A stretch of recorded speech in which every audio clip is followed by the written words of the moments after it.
well beyond what people might think. Well, I never knew that. That's interesting. Well, the other thing, I mean, I think from what we understand, most of these Taggart paintings of, certainly of Michael Burns, but are staged. Because they have Michael holding, various liquor glasses, and I understand he was a teetotaler, so that was definitely staged. And there's one of them in a military uniform, which I don't believe was ever in the military. So, but I think he just liked their faces. He was trying to create those moments. Now, when they came to Watertown, what parts of the city did they live in? I think at least a lot of them were around Gotham Street. They called that the swamps, I think, up in there.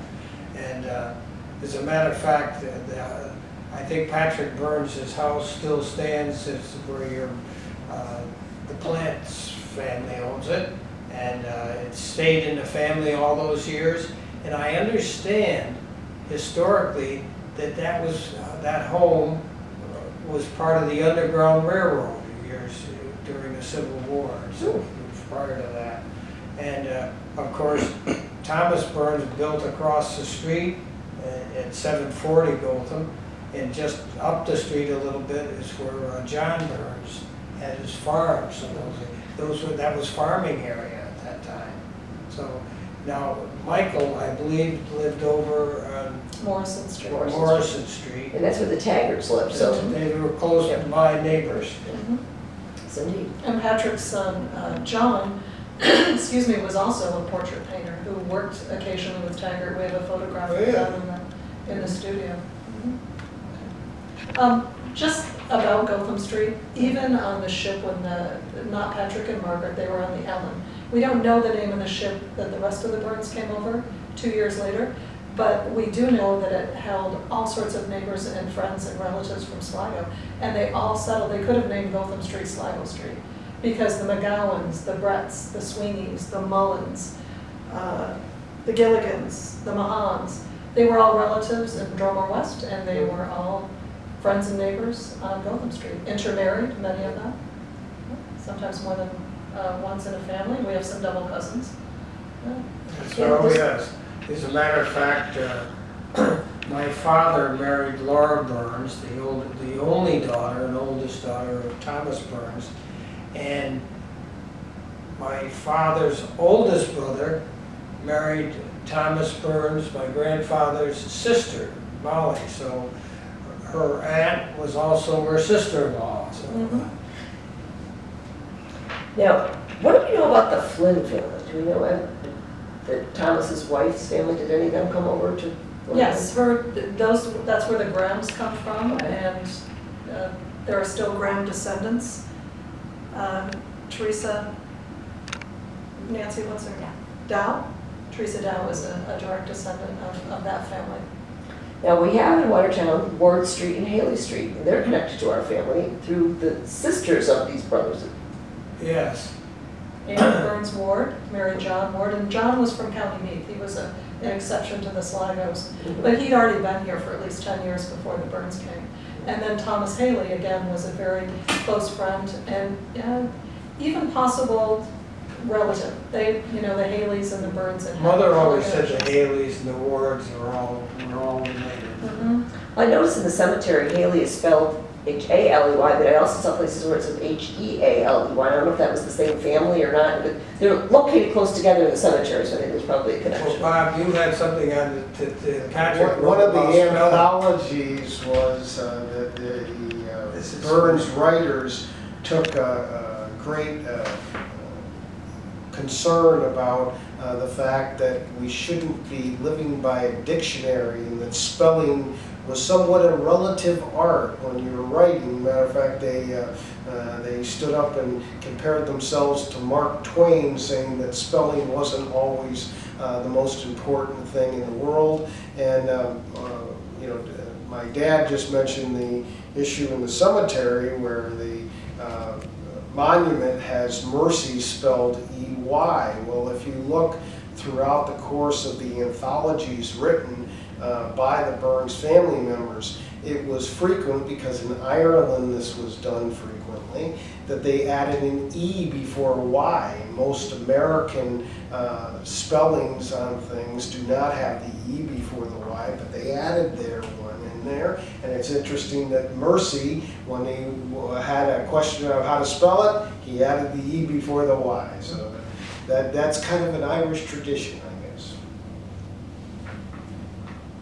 Let's see here.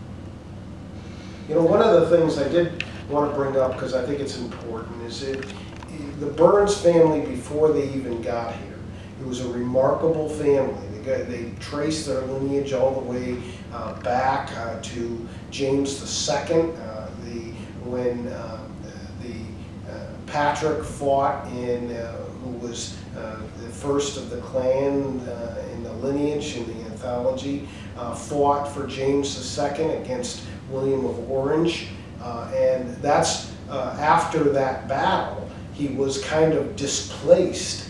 That's when he settled in northern Sligo. And that family came out of Eske, as was said, in northern Sligo County, which is in itself a remarkable town, because out of that, the Burns family were not only farmers, and they went into construction, as was said, but they also engaged in fishing. Eske is right on the coast, and it has remarkable fishing grounds, and they were also very much involved in textile manufacturers. So they really were kind of Renaissance men and women out of that. And if you look at their posterity here, the intelligence and the education value that they put on pursuits. My great-grandfather, Thomas Burns, who inspired my dad to become a lawyer, and who through that inspired me as well. My middle name is Thomas. It was one of the finest lawyers in upstate New York history. He was a remarkable trial lawyer. Matter of fact, he was suing the New York Central Railroad with such great success. The company offered him to be their general counsel because he was beating them so often in court. And that lineage is passed down through our family, and we're so proud of that. His daughter, Laura, who I am a direct descendant of, and my grandmother, was a suffragette and led the fight for women to get the vote here in Watertown, was a beautiful woman. And one of the brightest people I've ever met. She was a great historian, gave our entire family a great love of history, which you can see has transcended throughout her family. When you have an anthology that goes back to the 1600s, you can see where my grandmother got it. And she imbued all of us with that love of history and love of family. That's my mother he's talking about. And incidentally, she was a nationally ranked amateur tennis player. Oh, cool. She was a remarkable lady. Now, Ann, I know you told me about there's the connection of the Fenian Society and And John, again, the right hand, Burns brother, was the youngest of the family, and he came over as a young teenager, but he always had a passion for his native land of Ireland.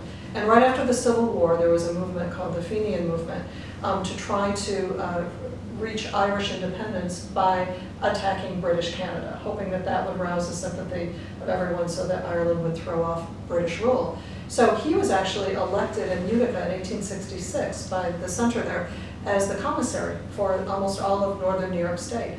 And he was responsible for the care and feeding of up to, they estimate, 10,000 Fenian soldiers. Most of them had been veterans of the Civil War, both Confederate and Union, who passed through Watertown. And he was supported by another person who's connected to the family, Fighting Joe, General Fighting Joe Hooker, who was maybe not a supporter, a sympathizer to the Fenian movement. And he arranged to donate 1 million rounds of ammunition to John Burns and the Fenian movement in Watertown. Well, the U.S. Marshal very quickly seized that, and it was stored in a building which was on the corner of Stone and Washington Street. And John Burns, he wasn't that old a man at the time, got a group of supporters, broke through the crowd, went down and very calmly and coolly loaded the 1 million rounds of ammunition on flatbed cars for the railroad station, found a Fenian sympathetic engineer, and shipped those 1,000,000 rounds to Sackett's, but it was never used in the Fenian movement. The Fenian movement was very short-lived, and very soon the people that had gone north to fight near Malone and other areas were trooping back through Watertown. And again, John Burns was in charge of making sure that they were fed and cared for. To my knowledge, none of the local Fenians were ever prosecuted. Some of the leaders were, but they were all allowed to go home unmolested. But he always had a passion for Ireland, and there's a newspaper article from 1902, he's speaking on St. Patrick's Day, going along with what you were saying, Bob, saying what a remarkable achievement to have in one generation, to have all of these descendants, college educated, working at trades, being members of the community, supportive members of the community. And he said, I'm determined to go back to Ireland. And he did. He was the only one of the brothers who did. He went the following year. He used the money.